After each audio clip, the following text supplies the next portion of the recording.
The Oneplus 5 is over a year old now, while the 5T also has the 2017 tag on it. But if you have bought either of these two phones, there is a good news for you. OnePlus recently announced that it would offer software updates for its devices for 2 years after launch with an extended year of Android security patches.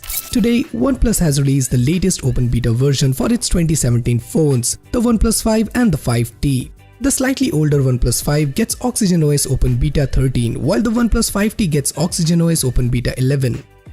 If you are already on the Open Beta program for these two phones, you will get an OTA update to put you onto the new versions. If you are on the stable software path and want to try out the Open Betas, the steps are slightly more complicated and can be found on the OnePlus forums. The key addition in these two updates is the inclusion of Project Treble. This has been something that OnePlus users have been asking for, and OnePlus has finally found a way to roll out Project Treble to its 2017 phones. Project Treble makes it easier for manufacturers to roll out certain software updates by creating a layer of separation between manufacturers' UI and hardware code and Google's Android OS code. This will help manufacturers roll out major software updates easily. Now first let me show you that my OnePlus 5 supports Project Treble, which means now I'll be receiving the OS updates more frequently.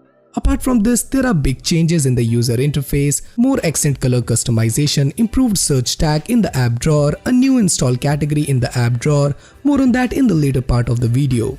Starting with the system UI, this time OnePlus has done some major changes like redesigned notification panel and tiles, which looks really minimal, and I would say it looks even better than the notification panel of Android P. If you go to the setting menu, here you will see the same design language. The setting icons are quite minimal and they look stunning. Additionally, if you go to display settings, then accent color, here you will find a new option which is basically a color palette. And now you have option to choose the color accent according to your liking. And OnePlus users were asking for this feature from a while, including me, so it's really nice to see this feature. Moving forward to launcher, OnePlus has done some minor tweaks this time, like they have improved the search tag in the app drawer, and now you also get a new install category tab which will showcase the newly installed apps. And they have also improved app list for hidden space and toolbar, which I haven't tested yet. In this update, you will also get this new power menu which has this sliding mechanism for power off and reboot, and it's pretty cool. If we talk about the camera app, which is also different from the stable OxygenOS that we get in OnePlus 5 and 5T. If you swipe up in the camera app, here you will see that now the Google Lens option is integrated inside the camera app, and it's very convenient for those who use this feature frequently, and I'm one of them. Google Lens uses your smartphone's camera and identifies what it sees using AI, offering up more information when available, like details on landmark you are looking at. Using the app feels a bit futuristic, and it can prove useful in many situations when you want more information on restaurants, drink, recipe, tourist attraction, clothes and decor shopping and more.